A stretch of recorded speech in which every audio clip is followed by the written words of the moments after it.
And now for our feature presentation. He'll be fine on the mountain.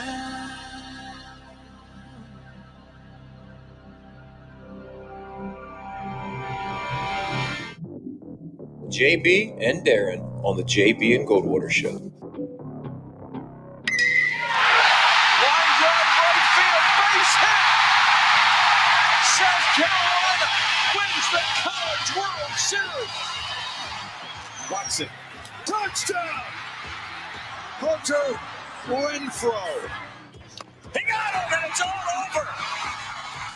Carolina rules the roost. They win the championship. And South Carolina has won the national championship.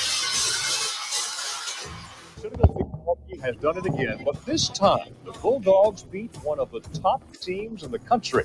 They are giant killers. Get the ball to Bennett. He does.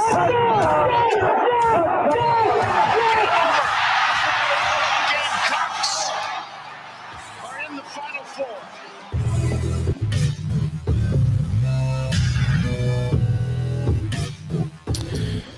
All right, greetings and good Monday afternoon, and welcome aboard the JB and Goldwater Show, live, loud, and online, and very proudly presented by Motley Rice. Causes not just cases, MotleyRice.com, driven by Stokes Volkswagen, StokesVW.com. Make sure you have downloaded the JB and Goldwater app. It's new, it's free, and you can watch and listen to our program daily.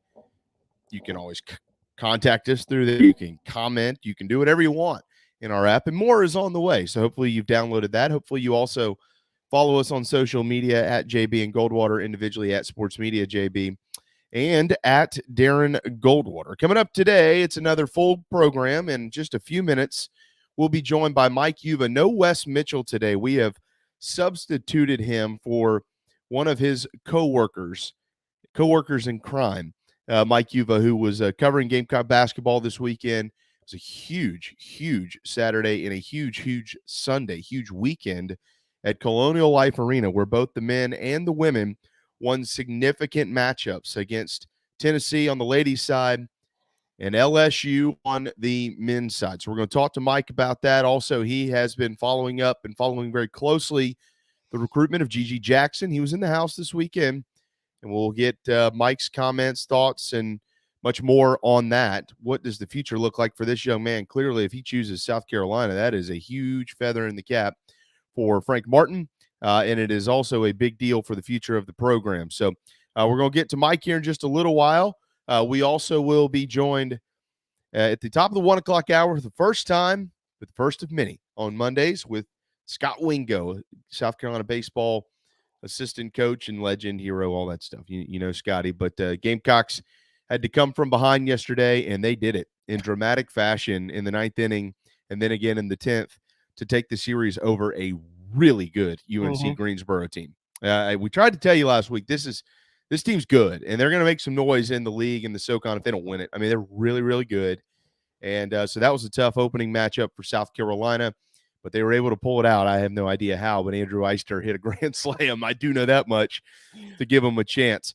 We got much more in hoops. It was another wild weekend. We got some baseball nuggets to pass along. We'll get into some football as well. The Juwan Howard situation, certainly going to talk about that and what happened in the Michigan-Wisconsin game, and much more. Daytona, that was a fiery race yesterday. And Tiger Woods has spoken. So we'll tell you what he had to say and see what his future looks like. But all that said, it is the start of what's expected to be a beautiful week here in the Palmetto State, and we hope you all will enjoy it. Hey, Darren. It's about time, right? It feels like maybe spring is coming. Maybe it's around the corner. There's a lot of takeaways for me from this weekend in Columbia for the men and the women. The women is much simpler because the production of game day was outstanding coverage that you can't possibly buy. That's number one. They tip of the cap to Dawn, to the entire team, for allowing the access that they allowed and for allowing Aaliyah Boston to be mic'd up and have a conversation while she's going through the layup lines before the game. That stuff doesn't happen. But if you want to continue to promote and grow the women's game, doing unique things is important. They did it. and they knocked it out of the park. So kudos to them. We'll get a lot into this guy's game. I'll start with this. A, I was exactly right how that game would play out. B, Couisnard saved them, and that's something you can't predict, and it is the best win of the year for the Gamecocks, and there's no debating that. There's not even an equal. Oh, no, absolutely not. Now, the equal would be if you could get another one like that or better coming down the stretch here, and they've got an incredibly difficult game coming up on Wednesday against Mississippi State, who already took them to town in Starkville, so they're looking for payback in that one, and then we know what follows. The trip to Alabama, you got Missouri, and then you got to go to Auburn. So, at the end of the day, it's very simple, too, for South Carolina. Just keep winning. You keep winning games. Just keep winning. I mean, they're going to have to win and win to have a chance to get into the postseason tournament that everybody wants to be in, as we know, which is the dance. And you're right. What happened yesterday for the ladies and the publicity that surrounded it was just unbelievable, not to mention the fact that you had Debo Samuel, you had Shane Beamer. I mean, you had the stars of the stars in the house. So hoops this weekend, both men and women, really leaning on football to help them. Gigi Jackson had a meeting with Shane Beamer. Why? I don't know. But Mike Uva will tell us coming up here in just a minute, and we'll see what details came out of that. But, it was a special weekend. I was up there all weekend. Didn't go to the ladies' game, went to the men's game. Got to see Derek and Casey, and that was neat. Got to see Frank. Said hello to Frank. Frank, Darren, for what it's worth, said, y'all keep doing your thing. And so that was nice to say hello to him. And so that was great. Saw a bunch of people who watch our programs. That was neat. And the general consensus, just to brag a little bit, was maybe you should bring your kids more often because Carolina won today. So maybe Riley and Hannah are the lucky charms. That was at least what Casey Manning said. So I appreciate Casey for saying that. That was neat. And if this is what it takes, I'll throw them in the truck on Wednesday. We'll be in Columbia for the Mississippi State game. And if that's what it takes. But, and we're going to come back to this, Darren, but I did just want to get your initial thoughts before we get to Mike Uva, because we have plenty of Carolina hoops to get to. But your thoughts on the Juwan Howard situation? That was my initial thought. Obviously, like we have a setup Saturday and Sunday. There's a group of us. We're always at bar at Dog and Duck, and we have everything on TV. And when that happened, there was a consensus gasp in the restaurant itself, seeing what was happening, realizing it was happening live, and then watching the replays of it over and over again. Number one, Juwan Howard he's been fiery. There are a number of times that he has been held back on the sideline. He is also doing really good things with the Michigan basketball program, and he made an egregious, unmakeable mistake. You can't take a swing. You can't. Period. The end. I don't think he will be fired. I do think he should be suspended for the remainder of the year. I think, and then maybe like a reevaluation type process. The punishment needs to be harsh. Not only did the head coach take a swing, it led to a brawl amongst his team. There were punches thrown by players after that happened. And if that did not happen, the entire situation would have been avoided. I get that he's upset. Swallow it like a man, say something and walk on. That's a major, major, major problem. And he didn't handle it well after the game either. I'm not sure that I have anything to add to that. I think you actually said it really well. Suspended maybe through the end of the regular season would probably be pretty good. I think you can make a bold statement by that.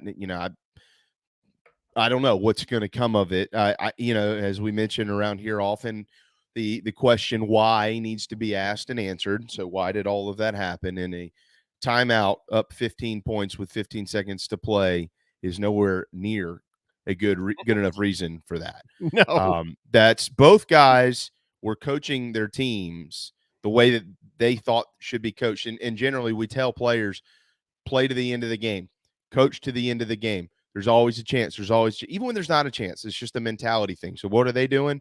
Michigan is pressing down by 15 points with basically no chance to win the game. And Wisconsin has a bunch of scrubs in, and their coach calls a timeout to better prepare them for that situation. Who knows when that situation is going to arise again with any of those young men in the game, and they're coaching there. So both sides are coaching. I got no problem with that. I got no problem with it. Juwan Howard shouldn't have had a problem with it, and Wisconsin shouldn't have had a problem with it, and the way that was handled was poorly. I get it. The Wisconsin coach puts his arm on Juwan Howard, puts his hand on him. Is that a no-no? Yeah, I don't like people to touch me either, especially in a fiery situation. Does that give me the right to get in his face and yell? If you want to get in his face and yell and have some words and then move on, okay, we do that. We see it. Can't hit somebody like that. And Darren, here's the thing. And I know Mike is on deck here, but you hit the nail on the head. It has really less to do with you hitting another guy, regardless of whether it was pretty soft, like that open face kind of slap that it was, or not. It's how your guys are going to react to it. That's what it comes to. You're the leader of the team. So, it's less about you being backed in a corner against one other guy and having to fight your way out of it, or having a man-to-man scrum somewhere. And then it is much more about you're the leader of a bunch of young men who are going to follow your example. And your example was awful. So, I mean, and they followed it. They followed your example, and punches were thrown. The whole thing. It can't happen. It can't happen. Absolutely. All right. Well, here's the good news about punches being thrown. They were haymakers at Colonial Life Arena, and it worked out for the Gamecocks. They escape with a 77-75 quad one win over LSU, and that slime ball head coach of theirs, Will Wade, who it just makes me puke watching him walk up and down the sidelines, and many others apparently, as I was hearing throughout the day. This guy covered basketball all weekend, as a matter of fact, and he's set to cover a press conference at 1:00 with Shane Beamer and Jody Wright, but he squeezed us in here. Mike Uva with Gamecock Central. Hey, bud. Yeah, and Frank Martin just spoke too, so it's been a busy Monday, but we like it that way. I know. Hopefully nobody caught it. I signed in to watch, just to listen to the press conference, and then I realized I had something else I forgot to do, so I quickly signed out. So I if somebody saw me jump in and jump out, I don't know. Nobody's probably paying attention, but if you saw me, I wasn't scared. I just had something I had to do. All right, we can just blame Colin. I mean, I get scared too when I see Colin Taylor pop up sometimes. So now that I got to work with him, I see him a little bit more. So it's people say, "Oh, Mike, do you drink too much?" I really don't think I do. I think the reason you see me at bars though is because I hang out with Colin so much now these days. But I'm not drinking nearly as much as I probably should being around him. Yeah, well, hey, Colin's to blame for everything. All right, Mike, Gamecocks win. They're 16-10. They're 7-7, tied for the fourth best record in the league. Summarize what you saw at the CL. We're going to get to the ladies, everybody. Don't worry. They have at least clinched a share of the regular season championship. But summarize Saturday and how significant of a victory this was for Frank Martin and his Gamecocks. Well, I mean, it's so corny to use the term, but they're honestly the cardiac cocks. I mean, they've put themselves in situations, it seems like these last couple weeks, where games either go their way or they don't go their way, and they're coming down right to the wire. And I think what we saw with this team is that they know that, I don't want to say their season's on the line. I mean, that's such a BS phrase to use, but they realize that their backs are against the wall, and any hopes that they want to have in terms of making the NCAA tournament, the NIT, they know they have to start winning games. I mean, time's running out, and they're not stupid. I mean, they're 18, 19, 20, 21, 22 years old. They realize what's being said about their coach. And I'm sure for a lot of them, if not all of them, that pisses them off. And they want to be able to make a statement. They don't want Frank to go down like that. So I think that's what you're seeing. You're seeing that grit. You're seeing that fight. On the flip side of that, you're going to have fans that will say, okay, well, where was that all season long? I don't have the answer for that, but I don't think it's a case of not caring. I think the reality is, and this is an excuse, you're just trying to make sense of it. The reality is you had 9 new players this year, 8 new scholarship players, and it was going to take time. And that's not to say that everything's all sunshine and rainbows and South Carolina is going to make the tournament now, but it was going to take time. That's just the reality of it. There's a reason why South Carolina was picked, I believe, 11th, 12th to finish in the SEC. And now they've put themselves in a situation where they're hovering around that 6-5 spot right now in the conference, and they have an opportunity to beat Mississippi State, and then they have to do something which is going to be tough, which is beat Alabama. You got Mizzou on the list as well, and then the difficult one will be at Auburn. But when you look at that list outside of Auburn, they should be in these games. They should be in these games, despite how difficult that Alabama one will be. So I think the point being is we're seeing a team that is just literally in the back of their corner, just trying to fight their way out, and they're trying to do everything they can to just be able to not give themselves only a chance, but to give their coach a chance as well. Well, expand on that a little bit more, Mike. We're going to talk about Jermaine Cousnard here in just a minute. It was a special day for him. Obviously, everybody saw on TV his mom being in the building. I thought it was really neat. A couple of times where he drained threes and he just looked right at Chris Silva and PJ Dozier, who were sitting front row, as you well know, across from the bench, and he smiled at him and kind of walked backwards on the floor to go defend. I mean, he had a big day, but Jermaine is one of a bunch of guys, from my understanding, Mike, and you just mentioned it a couple of times in your opening few words there, that there's a large piece of them that's fighting for Frank Martin. And I know a lot of the general public isn't fighting for Frank Martin, but the team is. What have you learned about that, and why are they? Well, I think Frank is just one of those guys who is easy to get behind. I mean, he really is. I mean, there's people, Frank made a comment today that unfortunately might be viewed in a negative manner by some that are outside of this market that don't understand his sense of humor. And I actually followed up in that tweet saying, it was something along the lines of Frank, Frank making one of his Frank jokes, saying, how tough it is to be a media member. Shoot, I wouldn't want that job. I wouldn't want that job. I'd rather, from his bouncer days, I'd rather be a bouncer and get shot at the age of 60 than deal with being a media member, and people, of course, are going to take it a different way. But the people that are from this area, the fans that get that, there are people responding saying, shoot, Frank's going to be back for making comments like that. So the point being is there are people that like Frank the person. I think it's very difficult. I mean, there's going to be some people that will try to put a spin on it. Oh, he yells at his player. They sign up for that. They sign up for that. They want to go get hugged and loved and do this. Go stay home with mommy. Go play pickup basketball at the YMCA. That's not Frank Martin. Frank Martin's going to be tough on you, but that's what you're signing up for. That's what you're signing up for. So I think his players, they know who Frank is as a person. They know that Frank is always going to be in their corner to fight for them, both on the court and off the court. And as they get down this stretch, and as I mentioned, they know that people are gunning for him. They know that people are saying things about him. They know that his job's on the line in some regards. They want to do everything they can to help him. And not just for him, but some of these seniors who their careers are on the line as well. I mean, that's not to say they don't have an opportunity to play at the next level or go play overseas, but for a lot of these guys, this is going to be it for them. So they're all fighting together, and it's cliche to say, but they're honestly all in this together. They know that there's a lot of people looking at them, believing that they can't do this. So I think, those moments help a team come together better than anything else. Mike Yuva, Gamecock Central, 12:18 on a Monday afternoon here on the JB and Goldwater Show. Scott Wingo's ahead at 1:05, everybody. Buckle your seatbelts for his inaugural appearance on our program.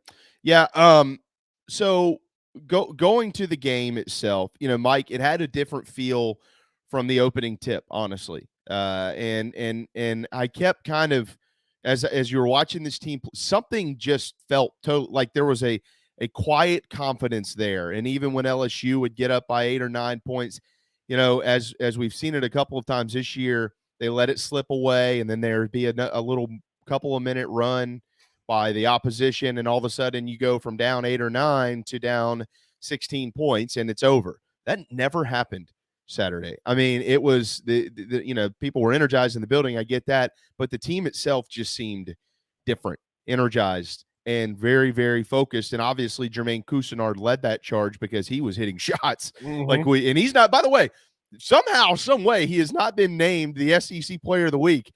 Scottie Pippen Jr. and Jalen Williams from Arkansas are sharing that award, and Jermaine went for 33 against LSU on Saturday.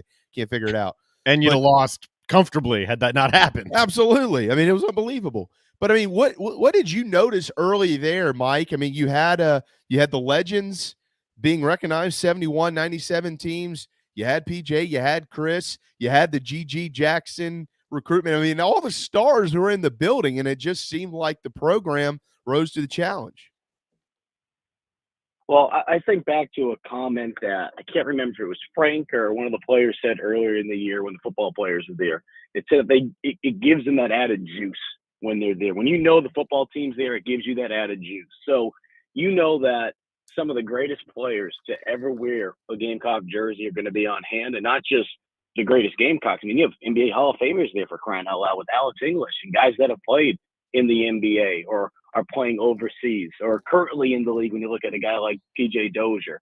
And they all took the time to come back. They all took the time to come back and not only get recognized for themselves, their little, 2 seconds, which, by the way, I don't know if I got to throw the video up. I love Casey Manning. He's an awesome guy. He's been really good to me. I thought one of the funniest things out of Legends Weekend is when they're all getting introduced and Casey's out there, he's on the phone. He's on the phone going out to midcourt. Everyone's just waving, and Casey's waving while he's taking a phone call. And I'm sure it's important judge stuff, but I got a kick out of that. But the point being is these guys, at least to me, I think back. I mean, I don't know about you guys. I mean, I think this goes back all the way to probably your high school days. I mean, for us in Massachusetts, Thanksgiving Day football, we knew all the alum were going to be back. That fired us up. College, same deal. And you hear it from other college teams as well, not just at the University of South Carolina, but throughout all collegiate athletics. So I say that because I think there is that added juice that's there. And I asked Frank, I said, did they have an opportunity to talk with some of these guys? And he said, yeah, they did. They did.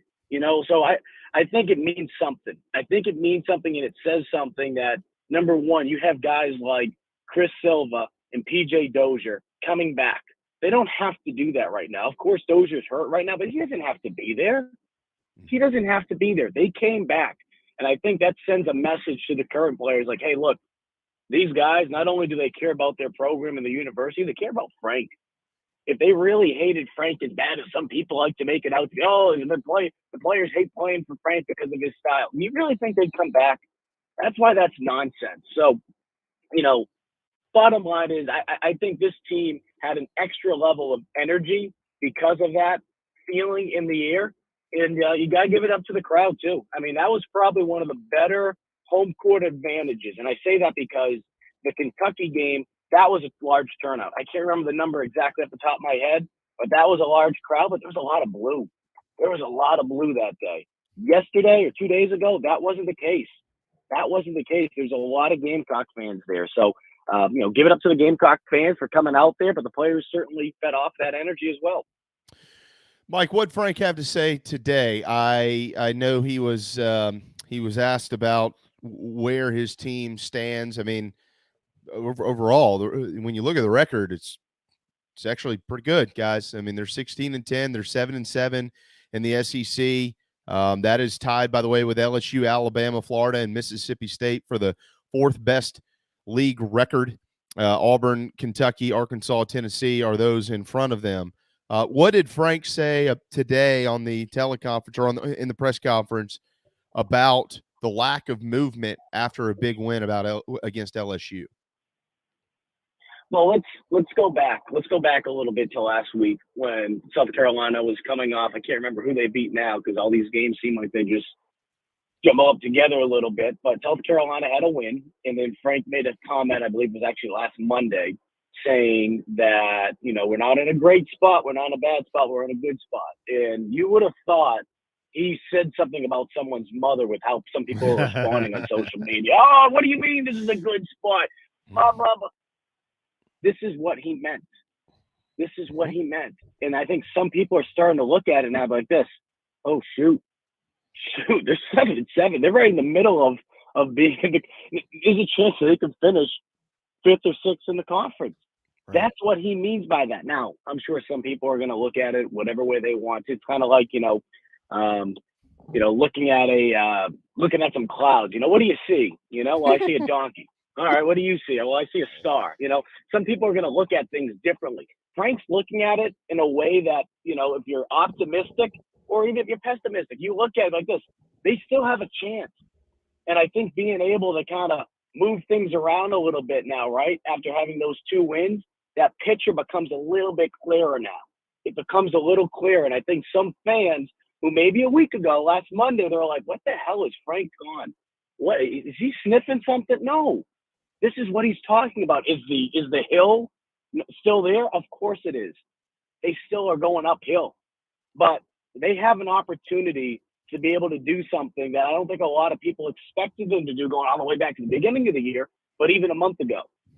That's not to say it's going to happen. They need to play perfect basketball. There's no other way to put it. They need to play perfect basketball. So I say all that. I preface all that because the mindset right now, it's the same deal.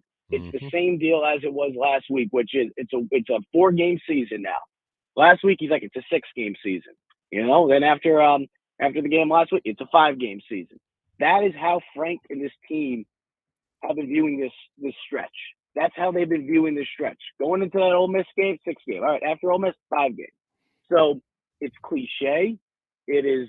I mean, there's no other way to put it. It is as simple as, we're just focused on taking it one day at a time. That's how they're doing it. And that's how they should be viewing it, because Frank's 1,000% right.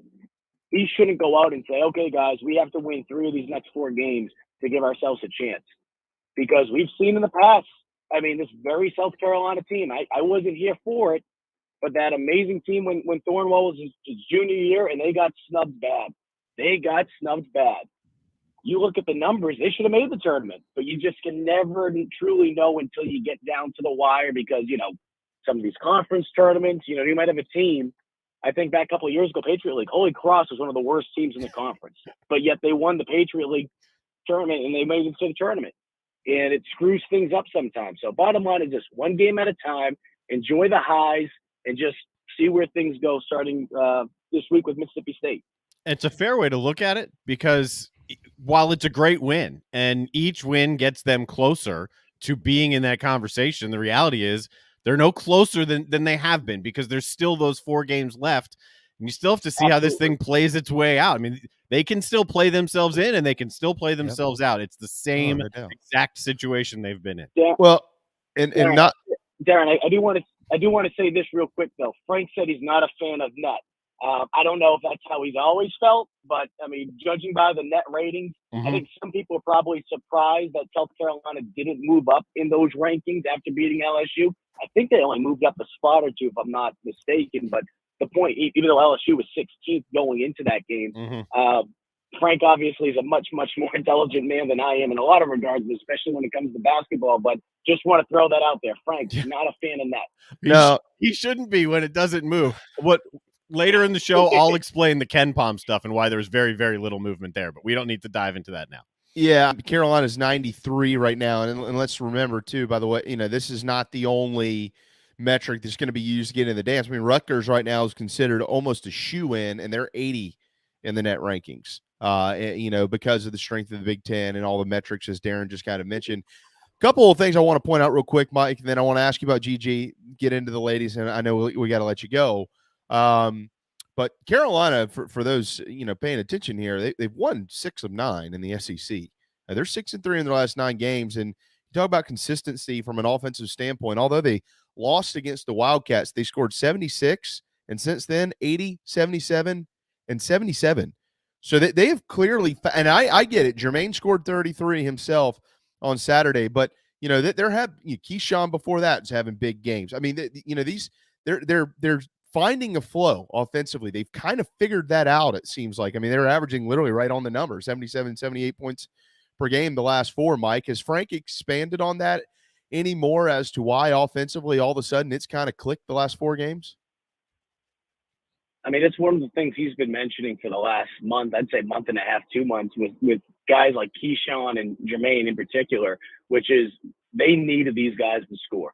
I mean, to just give you an idea of how important these players are to this team, South Carolina is 14-2 this season when one of those guys scores at least 10 points or more. I mean, it's insane. It's insane of how, but that's what Frank was talking about early in the year, and Frank took some heat from some people on the outside. Why aren't you playing Jermaine Cousnard? Well, he's like, it's not fair for me to go ask him to go out there if he can't find peace. And that's a term that not only Frank has used, but Jermaine himself and Keyshawn has used this season. They needed to find peace, and now they found it. Now, I'm not a sports psychologist. I don't know exactly what that comes down to. I mean, that could shoot the possibilities of what that could come down to are endless. But the point being is these two guys in particular have been playing so well, and it's not even like, Keyshawn had a bad game or an off game, I should say, from a scoring standpoint. But he did a lot of good things defensively, and that's another thing that you've noticed with this team. Defensively, even in that Kentucky game, they've found ways to be able to tighten up a little bit. They found ways to tighten up, and I think it's when they're clicking on defense, or excuse me, when they're clicking on offense, it just seems like this is a team that just is locked down on defense. They've played some good games defensively this year, even when they don't shoot the ball that great. But when they're shooting, it just seems like they build off that energy. And the reason why I think that's the case, to use something that Frank has mentioned, he mentioned it after the game this past weekend, he's mentioned it before, going back to the Kentucky game.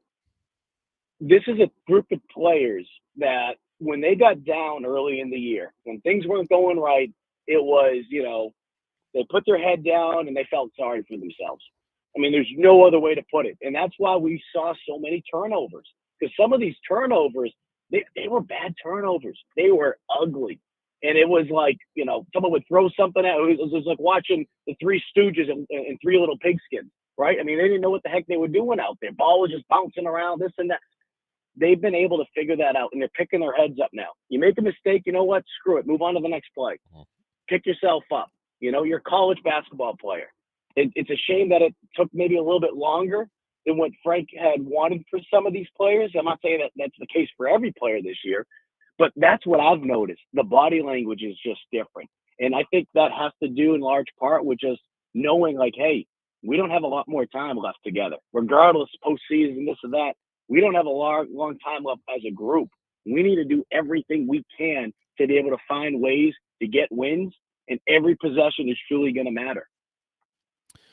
Mike Uva with Gamecock Central, by the way, to kind of summarize Frank's point on the net stuff, and I'm not against net rankings or anything like that, but to his point, Vanderbilt, who Carolina swept this year, is 78 in the net rankings with a 14-12 overall record and only 4 combined quad 1, quad 2 victories. They are 4-10 in quad 1, quad 2 games. South Carolina is 93rd, and they are 16-10 on the year, and they are 6-8 in quad 1, quad 2 opportunities. Of course, those numbers are going to improve if they can get Vanderbilt into the top 75 in the net rankings. So for that purpose, they need the Commodores to keep winning, and they'll have a chance to do it this week. I think they've got Alabama, as a matter of fact, coming up. Mike, how about G.G. Jackson? I mean, it's a big deal here, and I know you've been covering this as closely as you can. We all know the story. We all know the relationship. But he really appeared the other day, I was watching him a little bit, to enjoy the ball game. And from what I understand, this is a heavy load on Frank Martin. If Frank Martin is South Carolina, G.G. Jackson won't be either. But there's a real chance that this young man is a Gamecock if Frank is back. Yeah, if you're a subscriber to Gamecock Central, you may have seen the story. If you haven't already, Colin Taylor and myself, we've been just providing as much information going back to the actual game itself on Saturday and some of the things that I was told, and then Colin has been able to get some more information that we've been posting up there. If you're not a member, take advantage of that $1 deal, because that's going to be going very soon. But I say all that because if you didn't have an opportunity to see it, some of the stuff that we discussed was, South Carolina literally, as one source told me, threw the kitchen sink at them. Like, everything that Frank and this program could have possibly have done in their power, they did. And some of those included being able to have a sit-down conversation with Alex English. I mean, that went for about 40, 45 minutes. And Alex telling him how, staying home helped him create a NBA Hall of Fame career. Shane Beamer having an opportunity to speak to him. That was something the program reached out to Shane personally and requested him to do. So, good on Shane, good on the program. And then Kerry Rich, I believe, was also in that meeting with Gigi, who has done a tremendous job with, just building relationships up with so many talented young basketball players in this state. Some of them stay in state, some of them go out of state, but Kerry has a good relationship with them. And he knows from a character standpoint, between everything I've been told, between Kerry, Shane, Alex, they were all impressed with his character, blown away with Gigi's character, that is. So I think more than anything, when you're looking at it from a talent standpoint, of course it's there. The character standpoint, that's there as well. But all three of these guys, and from everything that I've been told, I mean, it's not going to be like a shocker. All of them kind of just push the, hey, look, you have an opportunity to do something special. You have an opportunity to really like change the mold of South Carolina basketball. And that was something that Shane talked with Gigi about, sharing how when his first stint at South Carolina as an assistant coach, during that time period when football was so talented, just the number of local players that played at South Carolina, and not just played, but made a meaningful impact and have gone on to do great things since graduating from USC. He shared stories about even when he was at Oklahoma and how there were guys over there and how much impact the local guys made on their team during those college football playoff runs and winning the Big 12. So I think Gigi was very, very, very impressed from everything that I've been told. He went out to dinner with Frank after the game. They went to Hall's. And then from my understanding from Colin's update, Gigi went over to Frank's on Sunday. So, you know, the point being is this, and the reason why I keep saying all that, this person, that person, if Gigi does not end up at the University of South Carolina, okay, this has nothing to do with Frank Martin didn't go after him hard. He has thrown everything at him, not just Frank, but this coaching staff, this university at that. When you have guys like Shane Beamer also helping out, the PJ Doziers, the Chris Silvas, those people have also spoke with him during this weekend. They've thrown everything at him. So the big thing is this. We know how much this can change the program. And, okay, you know, some people might say, oh, this might keep Frank's job if Frank's on the hot seat, depending on how things play out in the regular season. I'll say this. This could change the narrative in many ways. But the biggest narrative, in my opinion, what it would change the narrative about all these things that have been said about Frank Martin, how he can't recruit local talent. He doesn't go after local talent hard. He does that. I mean, the people that have been calling for Frank's head that have said that, those things specifically, I'm not saying you don't have a right feel, but that narrative quickly goes out the window. And if that's what you've been basing on, everything on Frank Martin these last couple of years, despite the fact that he's been able to get guys like PJ Dozier, Sindarius Thornwell, you know, he's been able to develop these talented guys that are in-state guys. What are you going to have to say now? You're going to have to find a new angle. So I think that was what it will change more than everything, is that the Frank Martin does not recruit local talent hard enough. That will change. In my opinion, that'll be the biggest changer. Well, let's keep in mind, if he ends up in a South Carolina uniform, again, it's going to be Frank Martin will be the head coach if he's there, but they will have beat Duke and North Carolina. You know, this isn't going to be one of those conversations that's had about losing a kid to Alabama or Ole Miss or something like that. No. You'll beat the Blue Bloods for the best player in the country, basically. So it'll be similar to Spencer Rattler. I don't know, whatever that was when Spencer Rattler committed, and then nationwide it was, oh my God, Spencer Rattler is going to Carolina. Well, this is similar. They spent time together this weekend, Rattler and Gigi. Yeah, I was just going to bring that up. And Lou Bajak, who does a tremendous job at the state newspaper, he had an opportunity to catch up with Gigi, and I know Colin is I believe he's planning not to spoil anything or knock on wood that anything changes. I think they're trying to link up as well for an interview. But Lou had an opportunity to talk to Gigi, and he talked to him about how growing up, I mean, he was a huge fan of Spencer, and that was a big deal for him. And being able to watch him on Netflix and during that, you know, the high school series, I think they followed Spencer, and you know, it's just, I think the biggest thing that I've heard this weekend, and you guys may have heard this as well, but you know, for the listeners that might not have had a chance to hear this, one of the biggest takeaways that I got from this weekend was that Gigi himself during the game, he felt like a fan.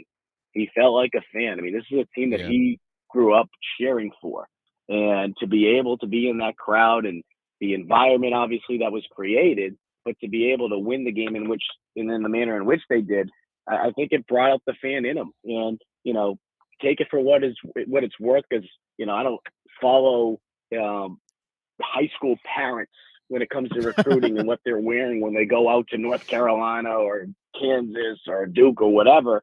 But Gigi's dad was wearing a Gamecock pullover, right next to his son during his visit. So they enjoyed it a lot. You had the marquee. We've done a story on the Cotton Gin, a tremendous job, because Thomas Dugas, who used to work for the football team at South Carolina from the recruiting standpoint, he's over there now. I mean, he's like an additional benefit that South Carolina has, not just for football, but now for all sports. And they have the marquee up there saying, we want Gigi. And Gigi went down there and took a photo in front of it. And since then, he's pinned that tweet on top of his Twitter page. Now, they're high school kids. Take that for what it's worth. But, just makes you say, okay. Absolutely. He feels wanted. Yeah, he should. He's very wanted at South Carolina. Mike, I know we got to get you going. We don't want you to be late for Coach Beamer's press conference today. That makes Steve Fink very upset. But the ladies, Darren, I think said it really well earlier in the fact that you can't buy better press than what they got yesterday. You could definitely get better officiating. Both Tennessee and South Carolina pretty much had the worst crew in the history of the league. That was awful. Those guys are terrible. Greg Sankey sitting right behind us in the media section. I wanted to turn around and be like, Greggy, what do you think about this action right here on ABC? It's a great, I don't want this to be a negative final couple of minutes here, but it's a great point. Oh, I know. Mike, that is, if you're Greg Sankey, outside of what happens in the dance, that is your signature moment of the year in women's basketball. Like, period, the end. It was on ABC at 1:00 with College Game Day in town, in front of 18,000 people. Shane Beamer, Deebo Samuel. True 18,000 at that. A true 18,000. Absolutely. There wasn't a seat in the house. I mean, it was the basketball event of the year so far in women's basketball. People are tuned. Damn, Deebo Samuel was there? Oh, I didn't realize he went to South Carolina. Oh, Deebo and Dawn are good friends. Wow, this is the whole 9 yards. The SEC win. And then you watch the game, and these three blind mice who are out there running up and down the floor ruined the whole thing. I mean, they suck. And the SEC should pull them off the floor. Just get rid of them. I mean, it's a joke. But at the end of the day, Carolina has got to share the regular season crown. One more win, they lock it up by themselves. They will be the number 1 seed in the SEC tournament. Mike, what did the moment mean just for the university in itself? I mean, it was a total sales pitch for South Carolina as an institution, let alone the women's basketball program. I mean, one of the things I asked Dawn in postgame is if she had the opportunity to see some of the photos of what was going on outside of the building. And, that scene alone, I mean, I've only been here since 2016, so I was fortunate enough to cover the Final Four, run for man, and the women's team winning the national championship. I've covered Zion playing March Madness at CLA, but I have never, ever seen lines backed up to freaking tropical smoothie and Jersey Mike's. I mean, it was unfreaking believable. People outside waiting in line. Now, that's a story for another day because they move people a little bit quicker. I mean, we can get into that another time. But the point being is that was absolutely incredible. I mean, I felt like I was back in the 1940s at a baseball game and everyone was just outside lined up because they only had like one entrance to get in. I mean, that's what it seemed like. I mean, it was absolutely ridiculous in such a good way. So I think what it says is this.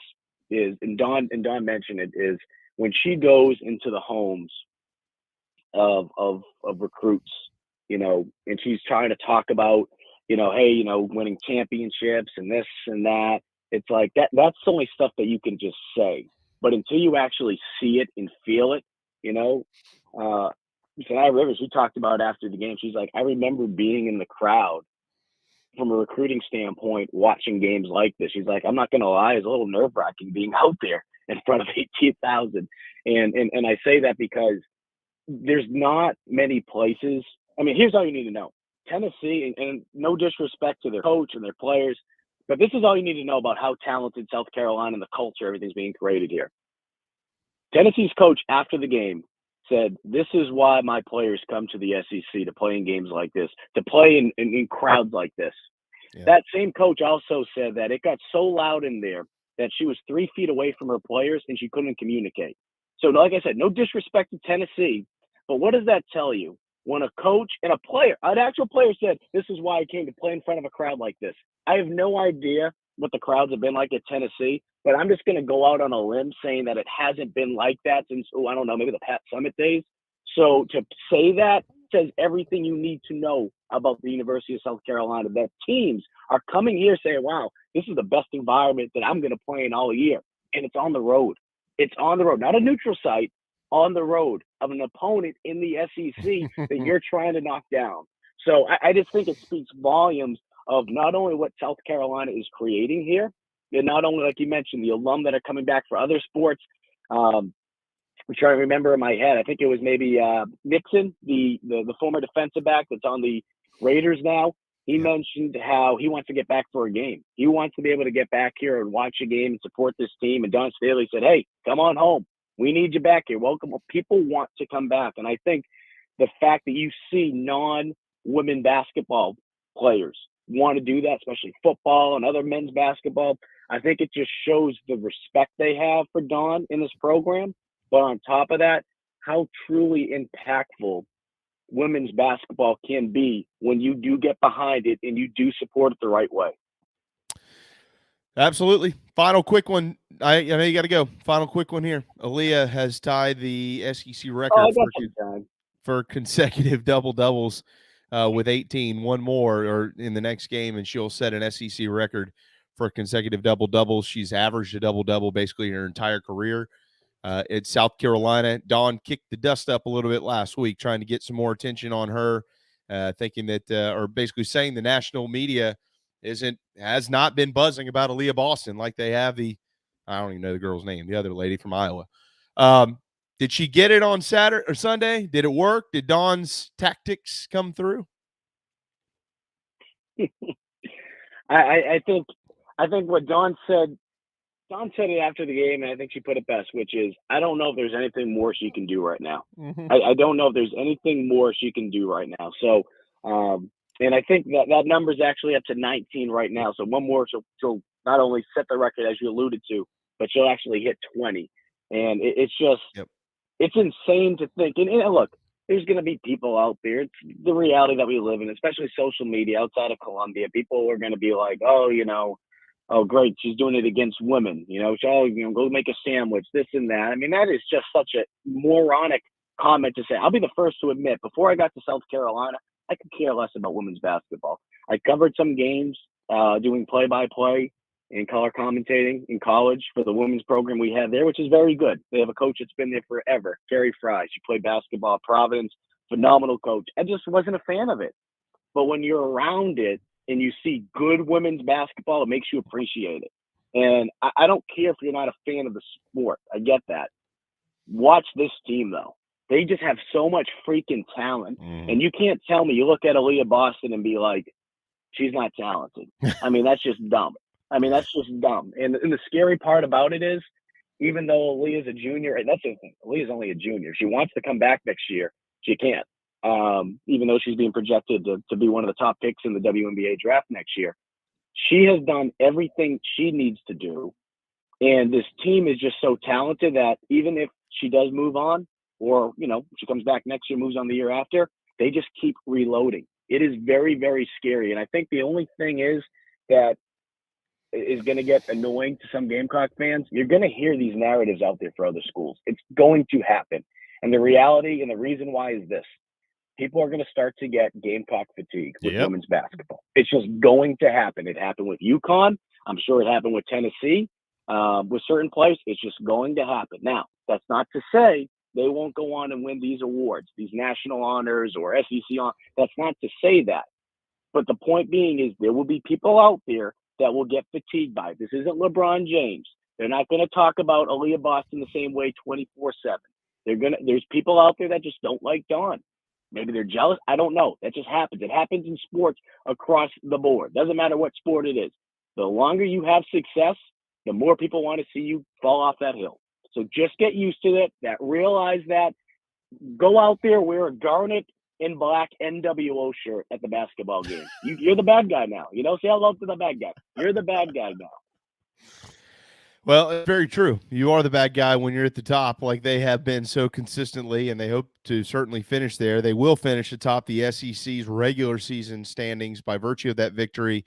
And if they can take down A&M in a couple of days, they will be alone at the top of those standings at 14-1 and hopefully at 15-1 by virtue of a win against Ole Miss to wrap up the regular season.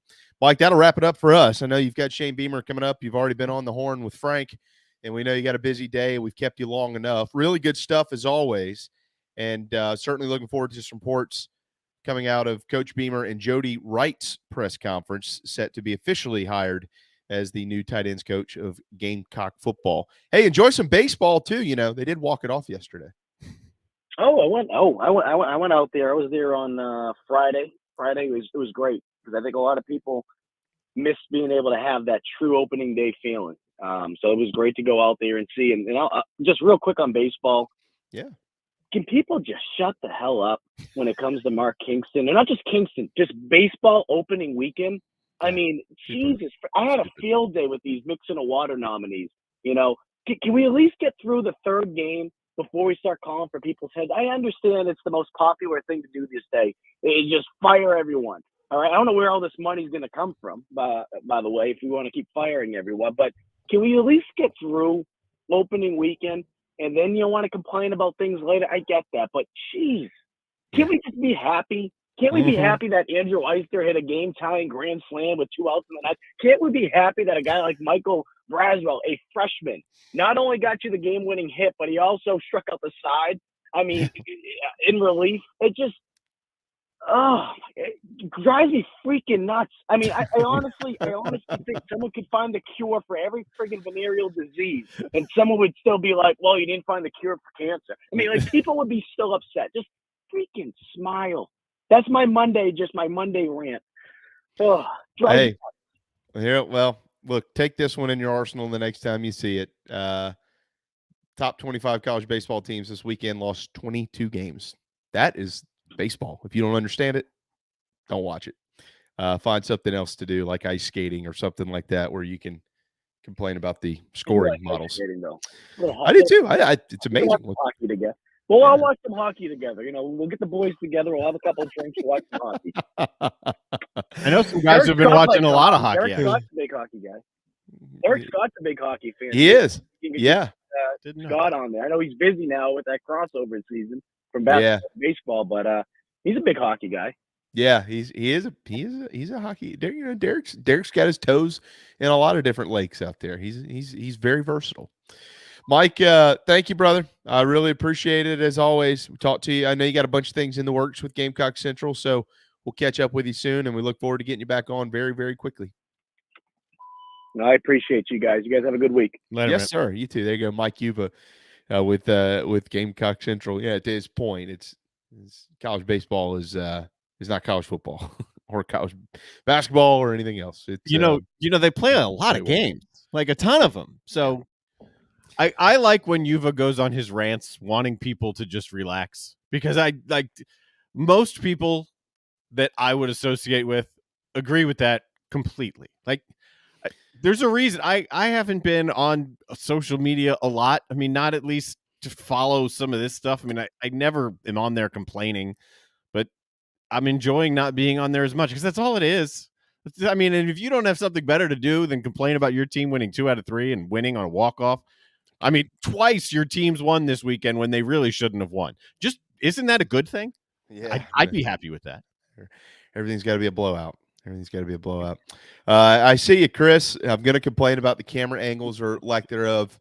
Yeah, you know, it's frustrating if you're watching to see it that way, but just hang with them. They've got 6 games of one camera angles, and then from there, it's a, just so everybody knows, this isn't Coach Tanner's fault or something like that. This is an equipment issue. This is a programming issue. Darren's been in TV for hard, man. 2 decades. It's hard. A lot that goes into this. Just be happy that you got one camera angle for the first 6 games of the year. I promise you. They're going to get you more. These things are all on the schools, and they get a ton of support from their conferences. And a lot of the conferences are doing similar things, a ton of financial support.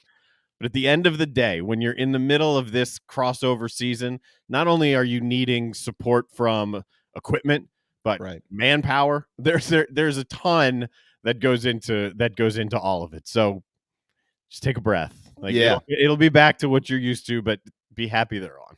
Absolutely. Adam, my only baseball complaint this past weekend was continuing to pitch to Hogan Windish. Yeah. Well, hey, they were attacking. They got to find out who their guys are because, honestly, Greensboro is really good, but you slip up a game or two here or there. You got to have guys who are ready to go and ready to attack when Clemson and Texas and the SEC get here. This is kind of nut cutting time in baseball, especially for a team who has just put together a lot of new pieces like Mark has. You got to figure out who can do what. And they learned a lot this weekend. They also won a series.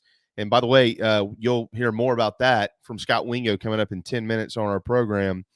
But it was an outstanding comeback yesterday. By the and elsewhere around the state, it was a pretty good weekend for state baseball. With Carolina taking 2 or 3 from Greensboro, Clemson swept Indiana. That's a big sweep for them. They put up 1 billion runs on Saturday too. Yeah, not as many as another team I'm about to tell you about. Wagner at the College of Charleston this weekend. Cougs sweep, start the year 3-0. So congratulations to Coach Holbrook there. The Citadel swept Fairleigh Dickinson to open the season 3-0. Charleston Southern couldn't get a win at Ole Miss. It was going to be tough to do that. So they go over there and lose all 3. Ole Miss is really, really good. Coastal Carolina's Baseball at the Beach tournament is still ongoing. As a matter of fact, I think they're playing West Virginia right now. Congratulations to Reese Holbrook, his first career college at bat this weekend. He hits a single and would go on to have 2 more hits, so 3 hits in the opening weekend of college baseball for Coach Holbrook's son up at North Carolina. That's neat in itself. It's also neat the fact that this young man, when he was just a little boy, beat leukemia. And this weekend he went 3 for 6 at the plate. Wow. Just incredible. And congratulations, which I talked to him a little bit yesterday, to our good buddy, and many of you got to listen to him for a couple of years around here, Skylar Mead. He is now the head coach at Troy University, 4-0 to open his college coaching career. So that's pretty cool. Really excited for Skylar about that. Darren, a couple of other nuggets to pass along in baseball. Why is Texas ranked number 1? Well, I'll tell you.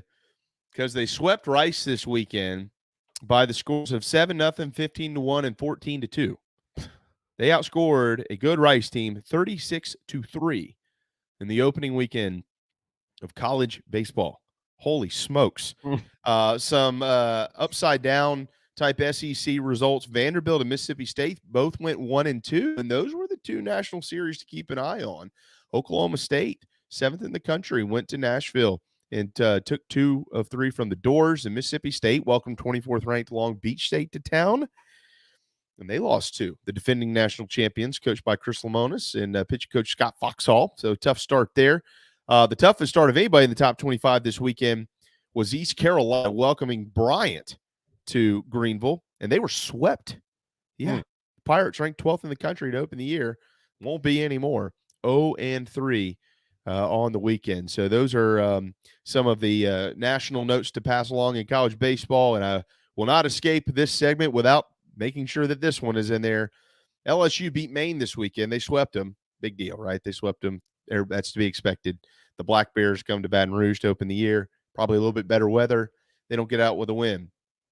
They might have not gotten out alive either, because LSU scored 51 runs in 3 games.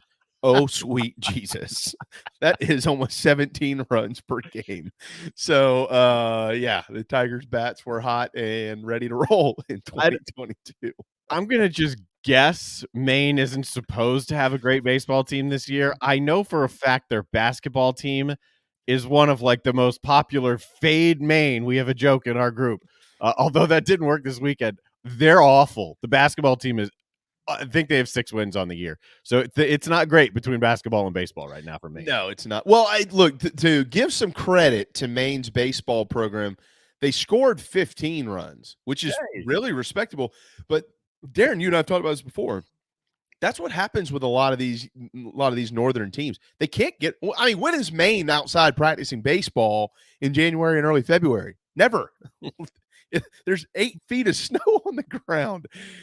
So they got to swing the sticks, man. They just sit inside and hit. So generally doesn't really matter where they go. They can swing it a little bit. And, they got 15 runs on the board this weekend. Problem with that is they give up 51. It's not going to get it done. Been a long weekend in that dugout. Yeah, tough weekend. All right, it is 12:59. That was commercial-free, hour one. Congratulations, bonus for all of our audience. When we return, his debut, this is somebody I've known a long time. I respect him and love him dearly. He is an assistant baseball coach of the South Carolina Gamecocks. Scott Wingo, up next on the JB and Goldwater Show. This is Mike Mazzell for Stokes Volkswagen on Ashley Phosphate Road. You know what happens when you sell record numbers of new vehicles? That's right, we take in record numbers of local trades. Despite what the news is saying, quality pre-owned vehicles really aren't that hard to find. You just need to know where to look. Stokes Volkswagen on Ashley Phosphate and on the web at stokesvw.com. We've got over 1,200 pre-owned cars, trucks, SUVs, and all at a fraction of the price when new. Every vehicle has been inspected and reconditioned, many with the balance of factory warranty. Best of all, at Stokes Volkswagen, you don't need perfect credit to get approved for a quality pre-owned vehicle. And we'll take any trade in any condition, even if you owe thousands more than it's worth. Don't forget, we'll buy your car even if you don't buy a car from us. You're going to love our pre-owned selection, I guarantee it. So come see us today at Stokes Volkswagen on Ashley Phosphate or stokesvw.com. Peace and love at Stokes VW. Negative trade equity finance to new loan, subject to lender approval. People don't like to get stuck in traffic, stuck in the mud, stuck at work. And two others you probably don't think much about, stuck with a big medical bill or stuck with a healthcare program that doesn't fit who you are. Experience true medical freedom with Share Healthcare. More affordable, more options, user-friendly, and biblically sound. You can join right now. Explore a new way to show you care with Share Healthcare.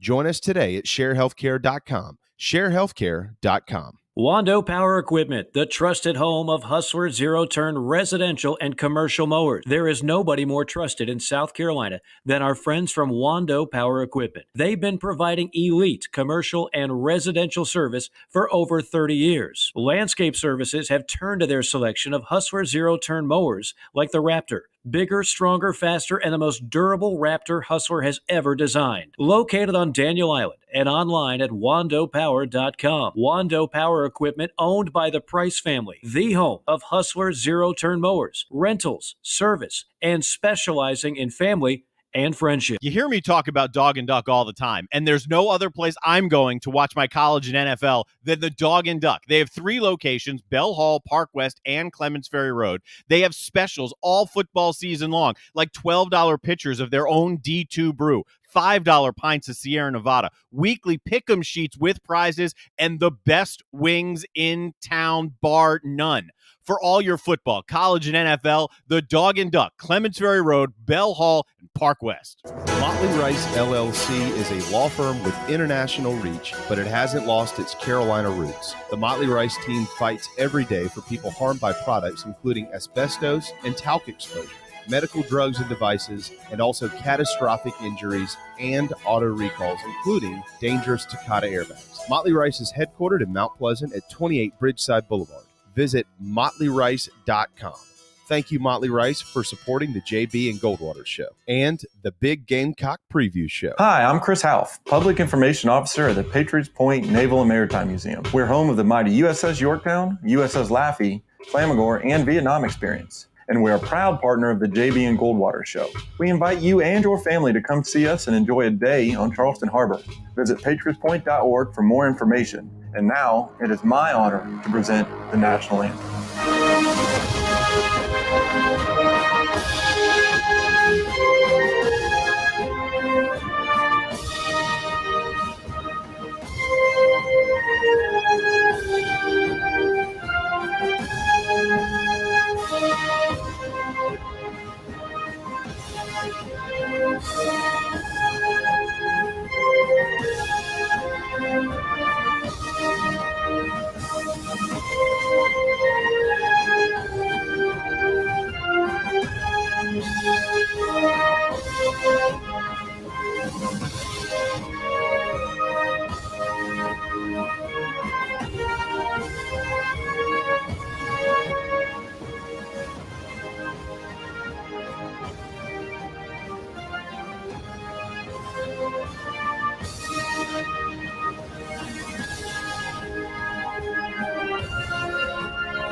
live, loud, and online. Okay, final hour on this Monday afternoon. Welcome back to the JB and Goldwater Show, very proudly presented by Motley Rice. Causes not just cases. MotleyRice.com. Make sure you've downloaded the JB and Goldwater app. It's free, and you can watch and listen to our program daily and take us anywhere you want to take us, in your car and on a plane, wherever you want to go in the world. Make sure you follow us on social media as well, at JB and Goldwater, individually at Sports Media JB and at Darren Goldwater. Gamecocks took 2 of 3 from UNC Greensboro. They wanted to sweep, and the second win was by virtue of a walk-off fielder's choice on the bat of Michael Braswell. But what preceded that was a home run by Connor Sino and a grand slam to tie it yesterday by Andrew Eister. Carolina takes 2 of 3 from a very good Spartans team. And for the first time ever, and the first of many, assistant baseball coach Scott Wingo joins us to recap. What's up, brother? What's going on, guys? Thank you for having me on. You instantly give this program some credibility and you make it better. I'm pumped to have you, brother. How are you? Great weekend. Man, I'm excited to be here, man. I just to be around those guys and to just be able to tell them kind of what I went through and to be able to coach them. It's special for me, man. And I look forward to coming on y'all's show every Monday, man.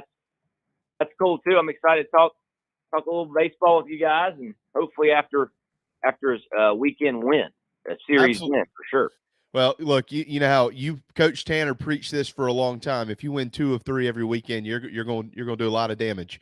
You're going to go deep, and you're going to have a chance, just as you did, winning a couple of national championships. Real quickly here, congratulations, freshman Michael Braswell. First career win on the mound yesterday, game-winning RBI. Hit a home run this weekend. I think he hit about 315 or so at the plate. He has now been named the SEC's Freshman of the Week. So that's a really neat award. All right, Scotty, personally speaking, you're gearing up on Friday for the first pitch. You're back home in your beloved number 8 in a Gamecocks uniform. I just want to get inside your brain a little bit. How'd you feel walking out of the tunnel, coaching the team you used to play for? Man, but I had definitely some butterflies, man. I was fired up. It didn't quite feel the same exact as a player, but it was definitely juices were flowing, no doubt. Just these guys have been working for 7-8 months, and we've been right in the middle with them, and us being new to 2 or 3 new coaches, all that was you want to see how that meshes, and I feel like we did a great job in this in the fall and in this spring, and definitely before that first game. Oh yeah, just the juices were for sure flowing, man. Were you more nervous as a coach, like about to watch the guys perform that you have been working with for the last 7 or 8 months? Was that more nerve-wracking for you than just running out there as a player, knowing that you only had to take care of what you had to take care of? Right. I mean, I don't think so. Just because knowing that those guys have been working their tail off and prepared. I feel like in the game, it's just, man, just let them go have fun. I feel like when you're prepared about something, you kind of can just be a little bit loosey goosey and let them go eat. You know what I mean? So yeah, it wasn't so much pressure there, just because I know that those guys have been working so hard. All right, let's put this into perspective. We'll talk about some of the ins and outs of what happened throughout the weekend. Certainly some guys had huge weekends, and at the end of the day, again, you won 2 of 3. That's what matters. But let's talk about Greensboro as a program. Scotty, I like this bunch. I mean, their 1 through 4 hitters are really good. They've done it looks like a nice job setting up their weekend rotation. Got a crafty guy in there on Saturday, maybe their best arm through yesterday on Sunday, which is a little bit backwards, but kind of walk us through the Spartans and what came into Founders Park this weekend, the challenge that you guys had to go through to get those 2 wins. Oh, no doubt. I mean, they've got Kavanaugh, their 2-0 hitter, man. I really like that guy, man. It's really tough to pitch to that guy. They got Budzik, Windish. I mean, they've got a veteran group in there, and Coach Godwin and that team. that's going to do some damage this year. Really, really a good team. And Friday, obviously they kind of came back on us a little bit in the ninth on Friday, and I'm a big believer in momentum, and I think that kind of carried a little momentum into Saturday, and they were able to kind of put it on us early on Saturday. But on the same flip side of that, we were able on Saturday to throw up a few and have a chance to win it, and I think that gave us a little momentum Sunday in that belief of, hey, we were down 6-1, and less than 24 hours earlier, we just put up, a 3 spot in the night. So we kept the belief. The dugout never got too down. Obviously, when you're not getting many hits, it's tough to stay up. But they kept believing, and shoot, man, we Andrew Eister, I tell you what, it's reliable, man. That sucker came up big again.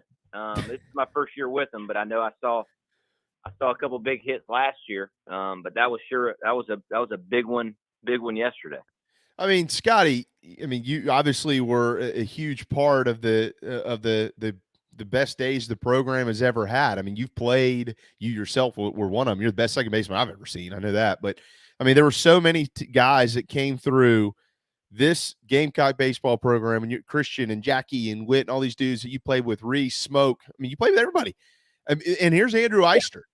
Describe Andrew Eister. I mean, what is it? What clicks with a guy like that who just continuously just steps up in a big moment and gets the job done?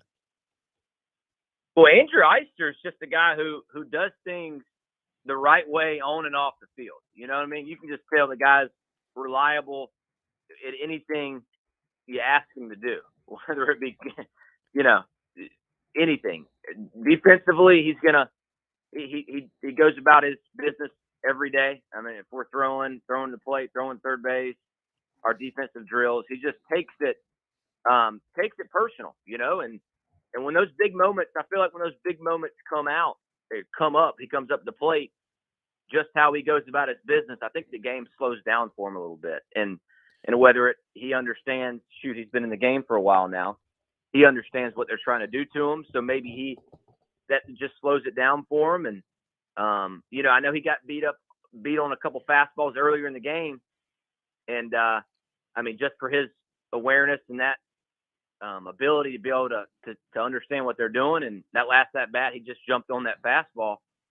That's a veteran.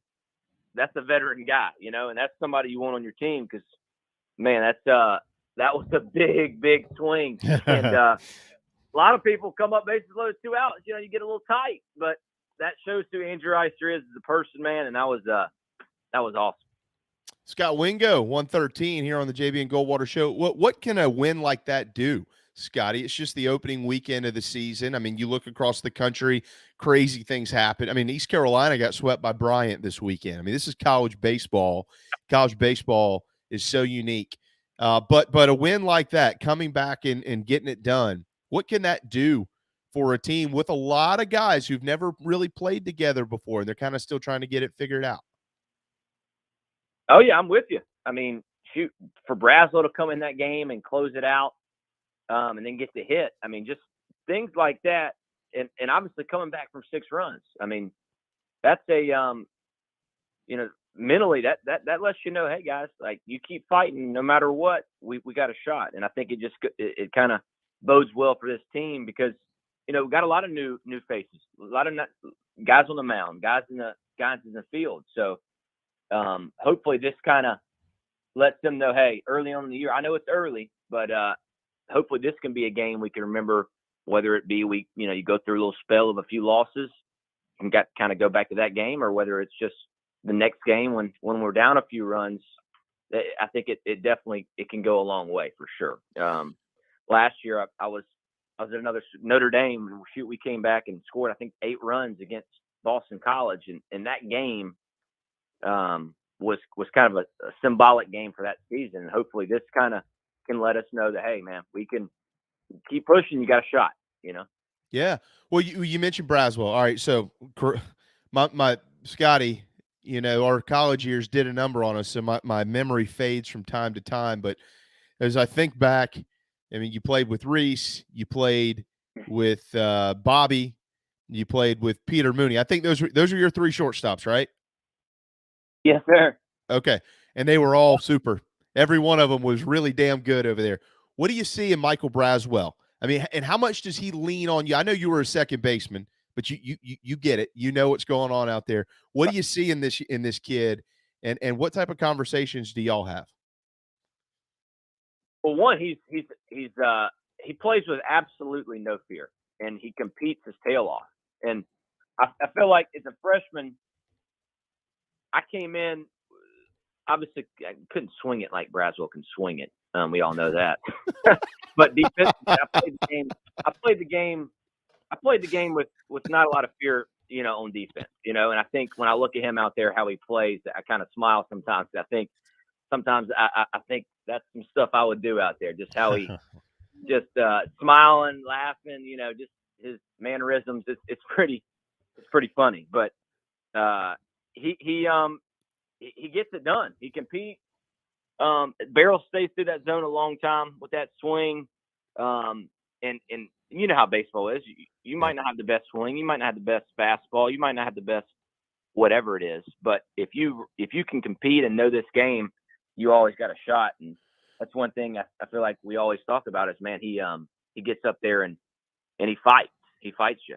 And you saw it on the mound yesterday when he struck a few guys out. He plays with emotion, and shoot, you'd rather have that guy than a guy who's wants to crawl in the hole and is scared. So he's not scared when he's out there. That's for sure. So how do you Scotty, kind of take me into your mind a little bit and how you're going to relay this to a lot of these young guys who are in the program now, but specifically kind of like a Michael Braswell. I mean, you mentioned your time at Carolina. For those that maybe have forgotten, I mean, you didn't swing it particularly well, Scott, in your first year or two, but you were always on base. I mean, you got hit by 6,000 pitches.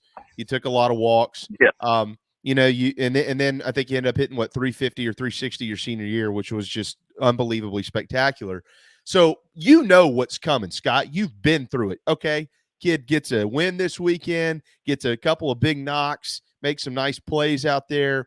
He's got an award to go with it. Great weekend of college baseball to open up your career. But you know what's coming. He's gonna hit some rocks. I mean, he's going to hit some tough points where he's going to have some offers with 3 Ks. He's going to bobble a couple, boot a couple in the same game. He's going to have some low moments. So how does he manage that? Oh yeah, no doubt. I mean, this game's a humbling game. And you're gonna find out quick that baseball is a lot like life. I mean, shoot, there's gonna be days where one, you're not feeling too great. One, you hit a few balls hard right at them. And if that attitude doesn't stay, even keel, you got to bring it every single day, because you can't really, you have no control of the result. I mean, obviously you can control hopefully hitting that ball hard, but you can't control hits. So the mindset and attitude's got to be good every day, and I feel like the great ones, those guys kind of just stayed even keel, throughout. Jackie Bradley Jr., he never got up too high, not too low. Whit Merrifield, same way. Christian Walker, those guys, man, they kind of had a levelness about them, man, that just it was tough to beat them. And I laughed because defensively, I was a guy who I get up a little bit. I try to get everybody fired up, and I can go through some. I went through some spurts of offensively, just some ruts, but I think the great ones really can kind of keep that evenness about them that kind of propels you that whole season. If everybody could just have the mindset of Justin Smoke, everybody would hit. Yeah.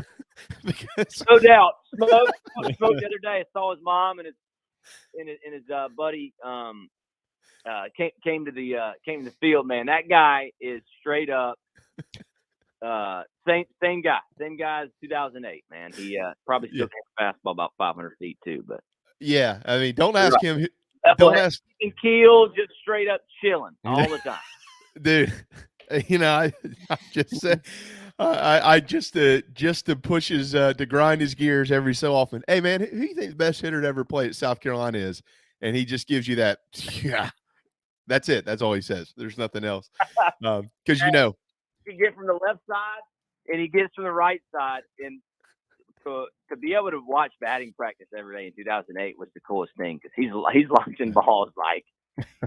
He's launching balls at the softball field from the right side. He's sitting over the railroad tracks at the Sarge from the left side. And it's just, man, I feel like I was at home run derby every day, man. So then I started trying to get involved and trying to knock some out too. But definitely, man, he's definitely, man, one of the best for sure. Yeah, what did Coach Tanner say when, let's see, Disher, Darnell, Reese, Smoke, those guys come through? They crank a bunch out of there at 5 o'clock, and then you come in there trying to hit them over the railroad tracks. What's Tanner saying to you?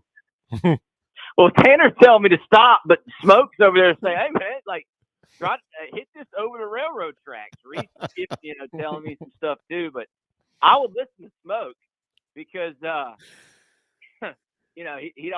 he could get me fired up a little bit. Yeah. Like before the first game of the Sarge. I'm nervous, man. Like I'm trying to act like I'm not, but I'm obviously nervous. And he's a junior at this point, and looks at me and goes, "Wingo." I look at him. He's like, "You nervous?" I go, "Nah, you nervous?" He goes, "Yeah, you are. You're nervous, you little shit," or something like that. And I'm like, "Man," I was like, "Nah, you're nervous."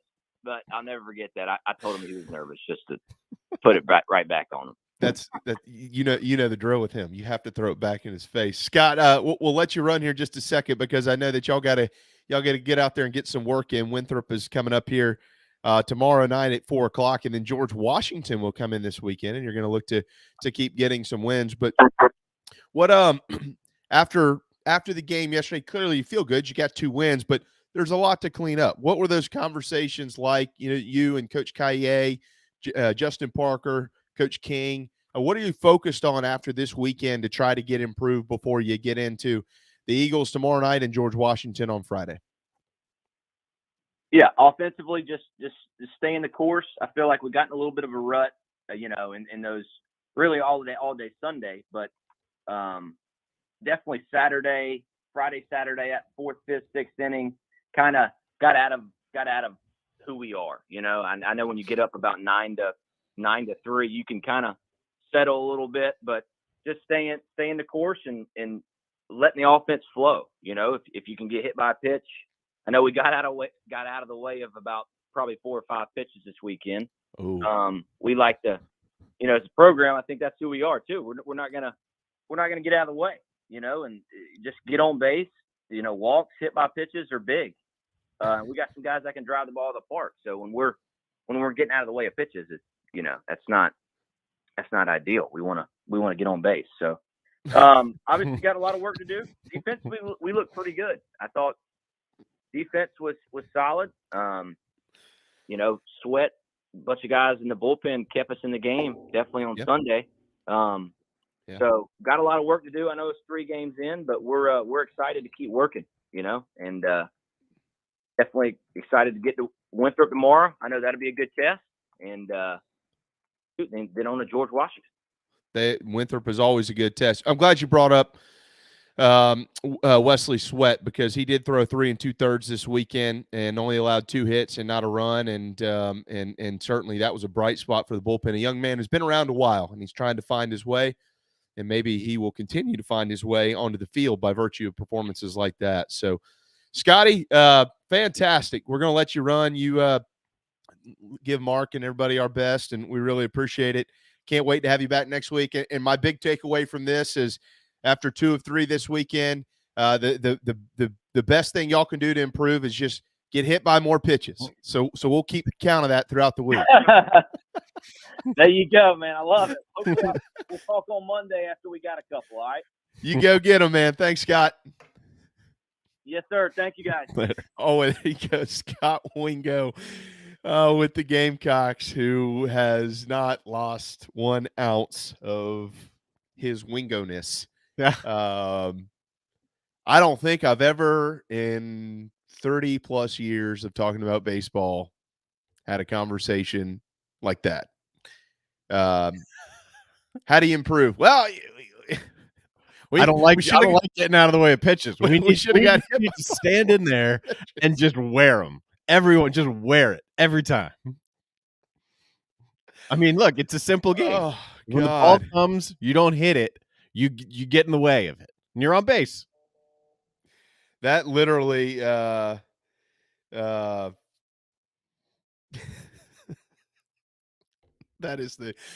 is a Wingo response like none of. I mean, he set the school record for hit by pitches, and everybody knows his story, right? I can't get over that. And I just got an apology text for using the SHIT word, but that's okay. We're fine. Wasn't even going to mention it. I mean, it takes a special type of dude. Oh God, he's too. It takes a special type of dude to stand up there and instinctively not spin away. Instead, you see the ball coming. You're like, yeah, it's weird again. But hey, I think if anything, people have just figured out that you won't miss 105 at Monday afternoons anymore on the JB and Goldwater show with Scotty. Oh, that was too good. That was too good. I don't even know what to say. I don't even know what's left on where are my notes? Here we go. We still have some stuff to get to. Wow. All right, there you go. Carolina wins. We do have some things to get to. I've got some notes to pass along, or some comments, I should say, from the app. So if you haven't downloaded the JB and Goldwater app, make sure that you do so, and you can send some comments in there. And obviously the Share Healthcare chat lines, YouTube, Facebook, wherever, comment, and we'll use those on the air and on the screen, as many of you have already done. So we'll hit a quick timeout. Here it's 1:26 on a Monday afternoon, and the JB and Goldwater show, driven by Stokes Volkswagen. We'll be right back. Right here in our backyard is Motley Rice LLC, a law firm that hasn't lost its Carolina roots. The Motley Rice team fights every day for South Carolinians who were injured while traveling by plane or bus, harmed by medical drugs and devices, or burdened by dangerous auto recalls, including Takata Airbags. Motley Rice is headquartered in Mount Pleasant at 28 Bridgeside Boulevard.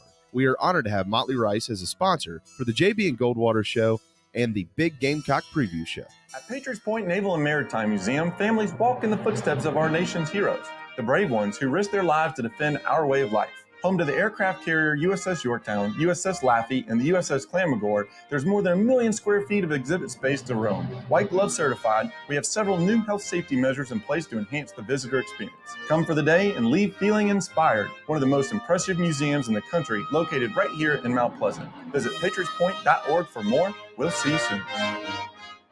People don't like to get stuck in traffic, stuck in the mud, stuck at work, and to others you probably don't think much about, stuck with a big medical bill or stuck with a healthcare program that doesn't fit who you are. Experience true medical freedom with Share Healthcare. More affordable, more options, user-friendly, and biblically sound. You can join right now. Explore a new way to show you care with Share Healthcare.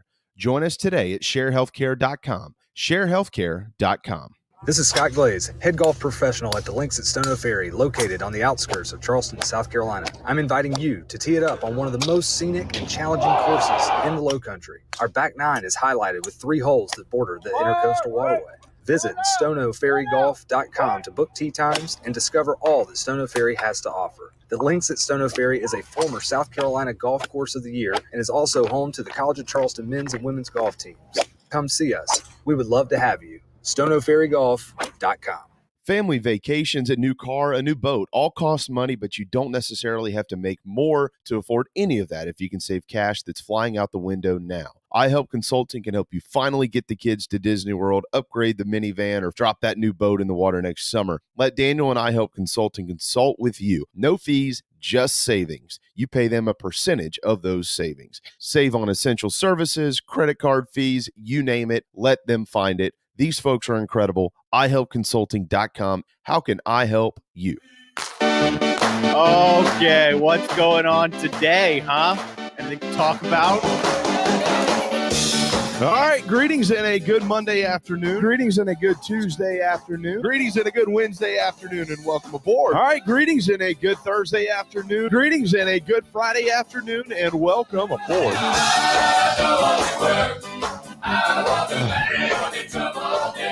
129, final segment of the afternoon. Comments, welcome. Please chime in the Share Healthcare chat lines and be a part of our program. Thanks to Scott Wingo for keeping us laughing here at the top of the hour on Monday. He'll be with us every Monday, so we hope all of you will enjoy that. He's kind of slipping into the role of Skylar Mead to give us an inside look at Gamecock baseball, and it's going to be pretty funny one, I think. All right. Reggie here in the Share Healthcare chat lines commented through the JB and Goldwater app, which many of you can do. Reggie, thank you so much. I really appreciate you downloading our app and being a part of our program. His message has to do with Carolina basketball, moved up no spots in the net with a win over number 16. Strength of non-conference schedule is killing us again. So they ended up actually moving up. Well, they're at 93 now, Darren. I think if I remember, they were like 96 or 97. So they only moved up a couple. It was only one, and then it jumped up another couple because it will constantly change as the programs that you have already played as their results change. So that's how the net ranking will kind of fluctuate. But to your point, Reggie, yeah, I thought there would be a little bit more of a little bit more movement than there was, but there wasn't. Let me let me kind of get to the backside of this. Strength of non-conference schedule is killing us again. And there is some truth in that, Reggie. Yeah, the strength of the non-conference portion of the schedule certainly is not helping like you would think that it would, Darren. But like when it was put together, you saw Georgetown, you saw the neutral site against Florida State. You had to go to Clemson. Those three in particular. UAB is definitely helping. UAB is not a quad 1 win anymore, but it is a quad 2 victory. They've been on fire. They just took a last-second loss, basically, but they've been playing really, really well. There's reason to think their numbers through Conference USA, which is a really good league this year, it's not getting worse. I mean, I don't know how much higher they can go, but they're playing well. They're not going to go the wrong way. Yeah, I mean, if you're Carolina, you got to continue to hope that they do play well. I mean, Princeton has a shot to win the Ivy League, and clearly if they win the tournament, they're going to get into the tournament. I think they're 17 or 18-5, Darren, on the season, so they've had a really, really good year, and Princeton is a program like that Asheville championship where they played in Asheville. Those are neutral site games, so that's going to help if you win those games. That is going to help you from a net standpoint generally. And the Carolina was in that, but let's remember who else was in it. Minnesota was in there, Princeton was in there, and Western Kentucky was in there. And I know that that's not Duke and North Carolina or Oklahoma State or something like that, but those are Minnesota, Western Kentucky are good basketball programs generally.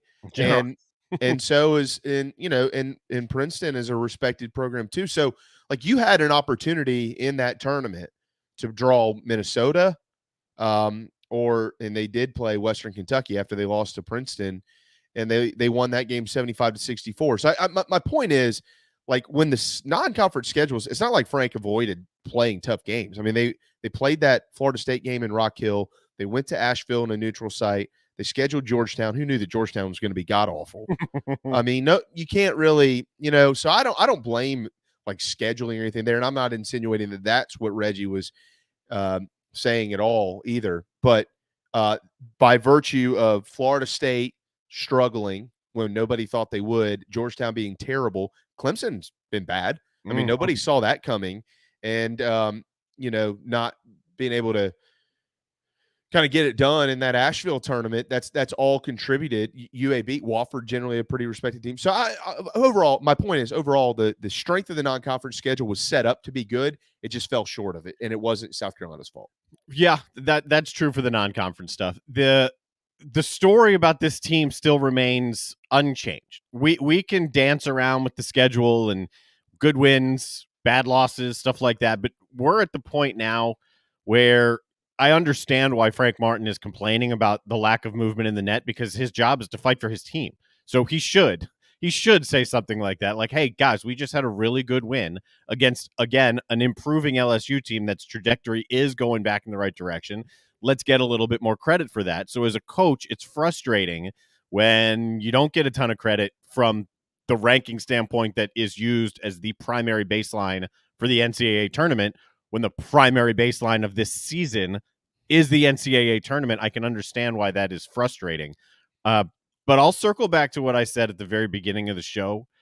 There's a ton about that game that was it was a little odd, right? Because LSU vastly outplayed South Carolina, and South Carolina got a superstar performance and won the game.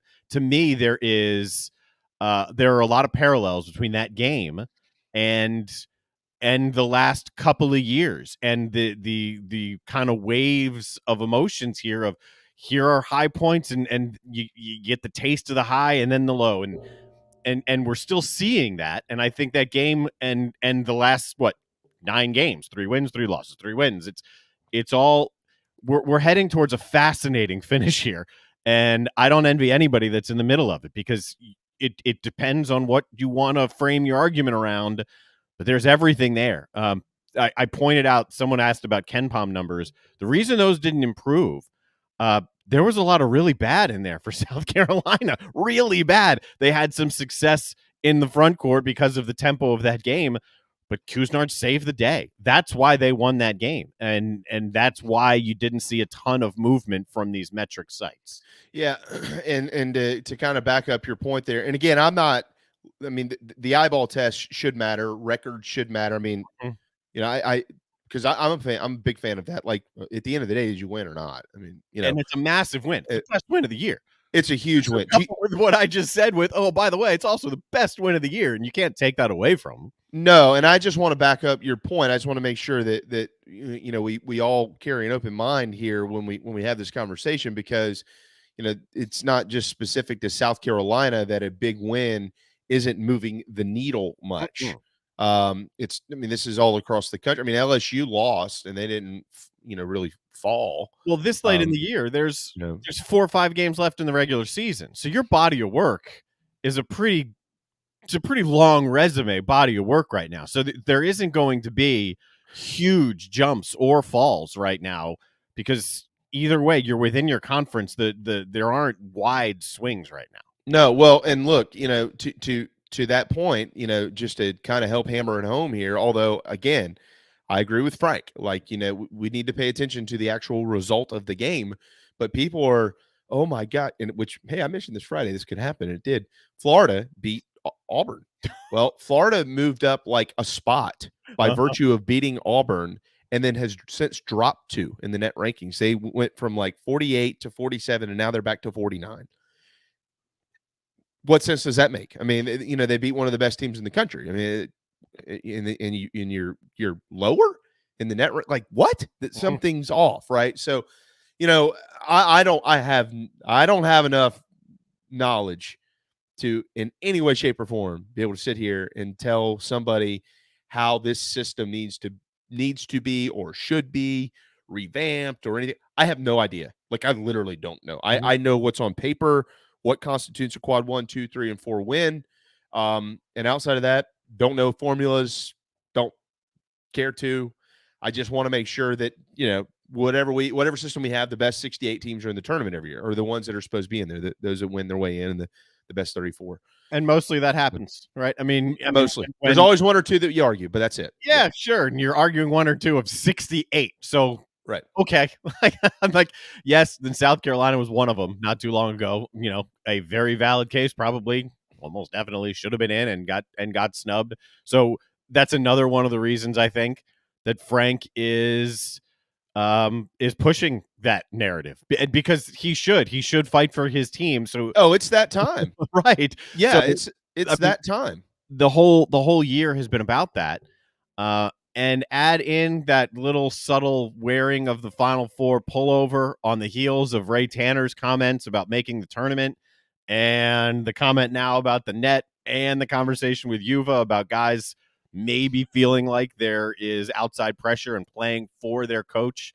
There are a lot of dynamics inside that building right now. Yeah, look, I agree, and but you just as it pertains, like it's I'm so over anything that happened before Saturday because it didn't matter. You literally, my wife and I had a conversation not too long ago about something in our personal lives. I said, well, we can't change that. We can work on changing the future, but there's nothing I can do about that. So what are we going to do about this? Mm-hmm. And that's just where they are. Period. The end. I mean, that's where So, but like you said, I mean, Frank, it's that time of year. I mean, number one is number one. You just have to worry about winning games. Period. That's it. That's all that's going to get you in is wins.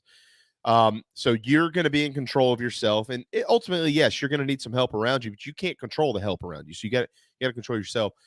But it is that time where you start making those public pitches if you feel like you are starting to kind of get into the conversation. Like publicly, is anybody in the country talking about South Carolina being a bubble team? No, nobody. Literally, I have not heard that word mentioned one time from anybody. Nope, at all. Nope. However, you have to start having the conversations. And if you, let's say you beat Mississippi State and all of a sudden you're 17-10, 8-7 in the league, somebody's going to mention it. Like somebody on the SEC network will mention it. And then you ride that train again. Okay, well, here's what we've done. We've won 7 of 10 games in the league. Mm-hmm.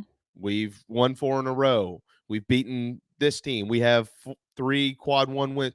You start to make those public resume cases like you kind of mentioned there that Frank did by virtue of kind of, taking a jab at the net earlier. And I don't blame Frank for doing that at all. It's his turn to fight for his team, but his team has to continue to give him something to fight for. That's why as we discussed with Yuva, and I'm sure you knew where I would stand on this, my opinion, great win. My opinion of this team in the rest of the year still hasn't changed. It hasn't changed over the last 6 games, 3 wins and 3 losses. The whole thing is going to be a snapshot together. And they continue to put themselves right now in a position where these last few games matter. We could have been having a conversation at this point where, well, these last 4 games don't matter. But that's not where we are at all. Now we're at the conversation point of they do. And that's why he should start getting the name out there and making these public pitches, because there is something to sell right now. Detractors can say, yeah, you haven't beaten guys at the top of the league. Okay, LSU is beginning to play around that level, number one. Number two, you have opportunities left in front of you for more teams that are around the top of the league to strengthen that. So you're in the position that you could only have hoped when we were, 10, 12 games ago. You're still alive. You still have a case to make. Now it is time to start making that case so that people are paying attention. And I promise you, if there's a win over Mississippi State, and that's 4 in a row, people are going to start paying attention. I totally agree. If outside of the COVID season last year, Frank Martin now has locked up another winning season. It will be since 2014 that South Carolina last had a losing season. 2014. It's 2022. 17-16, 25-9, 26-11, 17-16, 16-16, 18-13, and right now they are 16-10. So obviously we'll have to see what happens when they get into the SEC tournament and how that kind of works itself out. But if you're one of those that kind of tosses the COVID season out, like Kentucky didn't even consider last year a year. They went 9-21, and John Calipari was like, yeah, basically didn't even happen. Then Frank Martin has another year in which the Gamecocks will get through the regular season without a losing record, and ultimately the entire year. So for what it's worth, just something to pass along there. Real quick before we move along, though, Darren, I do want to just off the top, they're 16-10 mm-hmm. to get into the tournament. What does it look like? What do they have to be? Where do they have to be?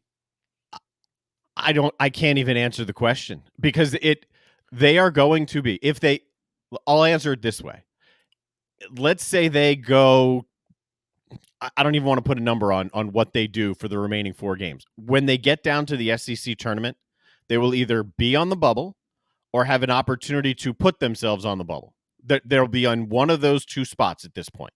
Or they've gone 0-4 down here, and they're going to have to go win the SEC tournament. Yeah, right. Yeah. So they're either going to be already on the bubble or the fringes of the bubble, or they're going to be in a spot come the SEC tournament to firmly put themselves on the bubble. Okay. That's where they'll be. So what the number is going to be, I would think for this team, they probably need a minimum of 20, right? Oh yeah, because, I mean, you're gonna need a win or two in the tournament. So the absolute minimum is there. I think it's 21 because I mean you're going to lose. I mean, look, I don't see them winning at Auburn, but if you want to play the game and have some fun with it, let's just say that they win basically the next 3 games: Mississippi State, Alabama, and Missouri, and all of a sudden they're 19-10, 10-10, and then they lose, and then they're 19-11, and they're 10-8. I still think they're going to have to go win a couple of games in the SEC tournament and probably get to 21 and 12. That could probably get you in. But if you're short of 20, you're probably going to have to get to the SEC championship game. Right. So first of all, short of 20, I don't see a way with everything else going on around the country, right? That if you're short of 20, and I'm not just using 20 as, you got to get to 20 wins, just based on where the team is now. 20 is 4 more. So if they're short of that, I do think, like I just said, 20 would be the bare minimum. And I think once you're at the 1 or 2 number, you're in the conversation. You're alive. And then it matters what else is happening around you and how deep you go in the SEC tournament. Absolutely. Again, look, they're tied right now for 5th in the league. They've got the 4th best record, but they're tied for 5th. And if you can somehow figure it out to get to the 5 seed, you're in a good spot. You're in a good spot. You're in a good spot if you can do it. But we'll have to see. Next is Mississippi State. Share Healthcare chat lines. Adam says, I feel like 19 or 20. Jamie said 22. 22 would mean they were in the SEC championship game. Yeah, I mean, look, we're just having some fun with the conversation here. I'm not predicting anything. The reality of them winning their all 4 regular season games that are left is not a high percentage at all. Here's the thing: if you did do that, you might need a win in the SEC tournament. You're probably in.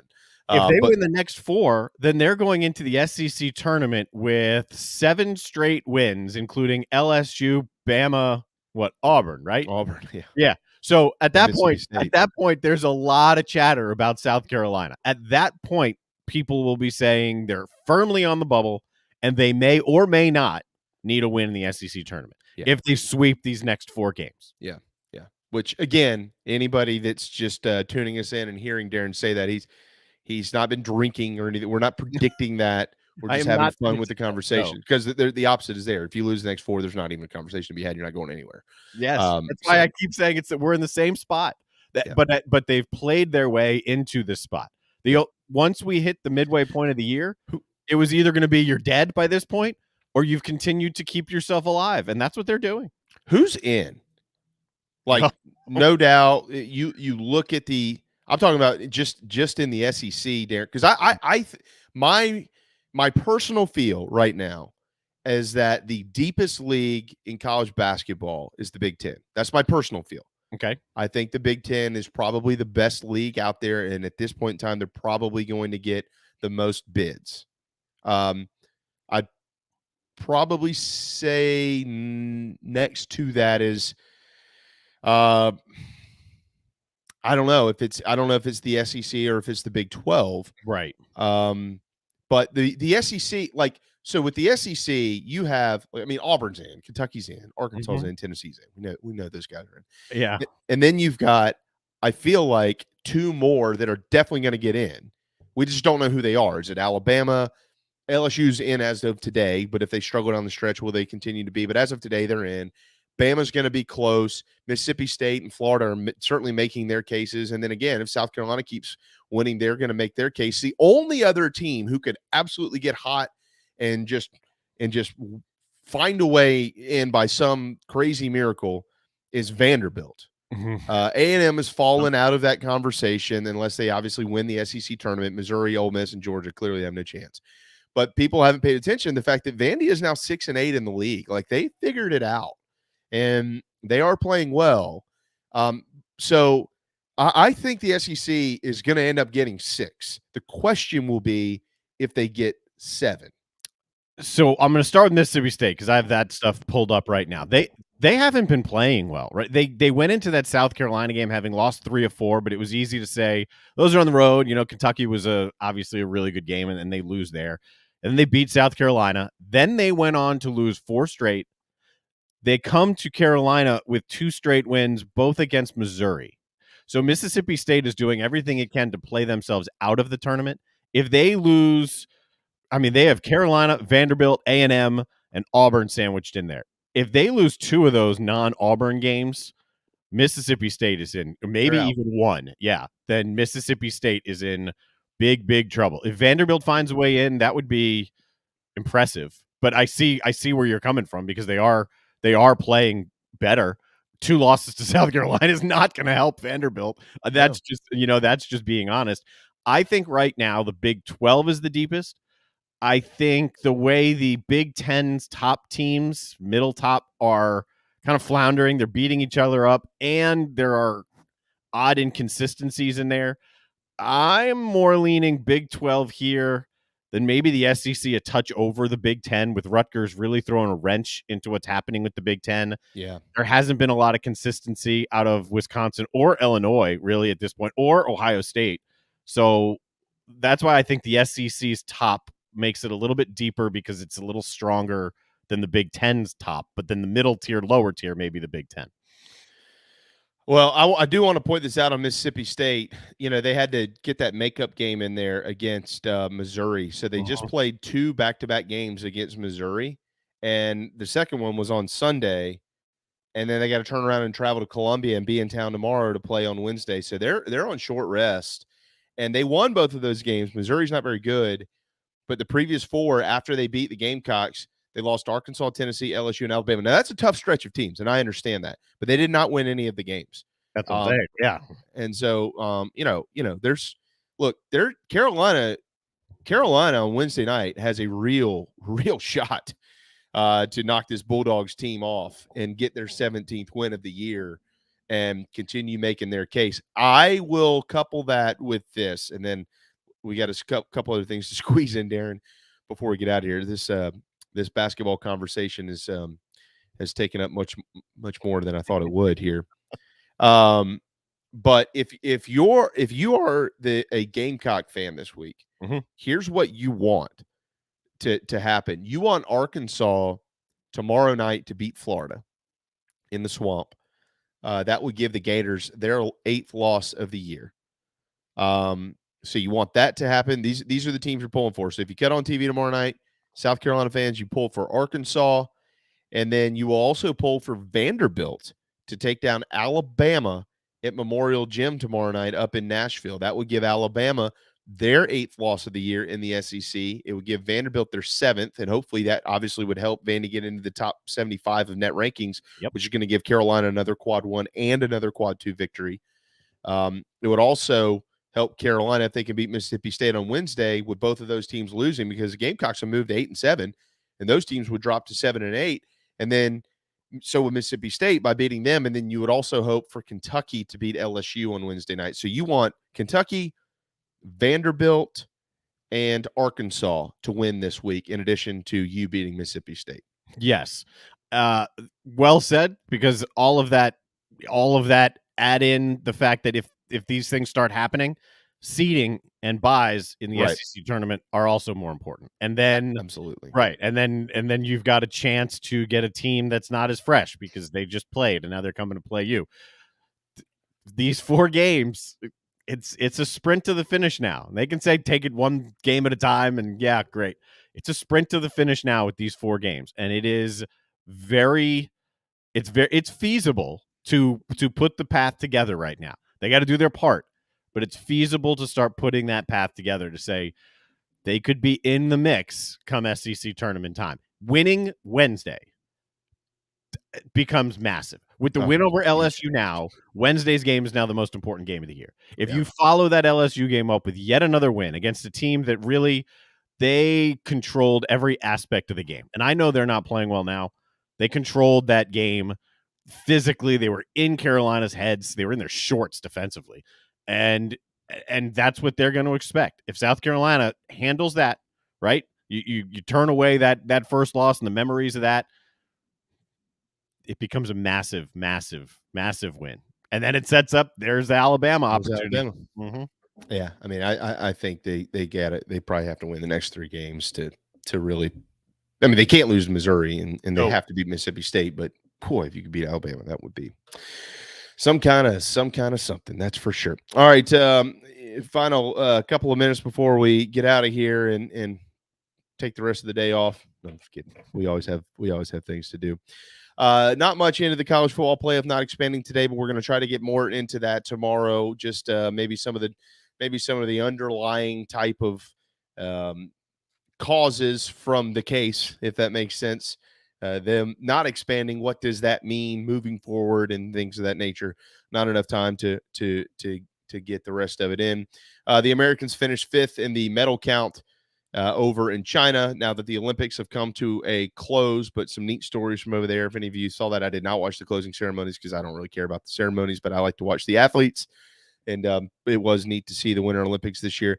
And Tiger Woods, Darren, with Jim Nantz yesterday, did say, quote, "You will see me on the PGA Tour. I just don't know when." He commented on his recovery time. He actually seemed to me pretty confident, and he was very open and honest. And he basically said, "Look, I can hit the golf ball. It's just walking 18 holes. Like, I got to figure out how I can move 18 holes without swelling and soreness and those things. And basically, that comes with time. So whenever that time is up, I'll be playing golf again." But he wasn't committal not only on a tournament, he wasn't committal on the year. We don't know if we'll see him this year in 2022 or not. But he did say, "Yeah, I'm going to be playing again." He's been consistent with that now for a couple of weeks, saying the same thing. I expect to be out there. It'll never be on a full-time basis, but I expect to be back out there on the PGA Tour. So he's remaining confident. He's remaining with a belief in himself, which he should obviously have, that he can one day get back out there. But he doesn't have to walk 18 holes. He's going to walk 72 of them, and he's got to do the practice round stuff too. And I do think we'll see him out there at some point, somewhere. I think we're going to see him again.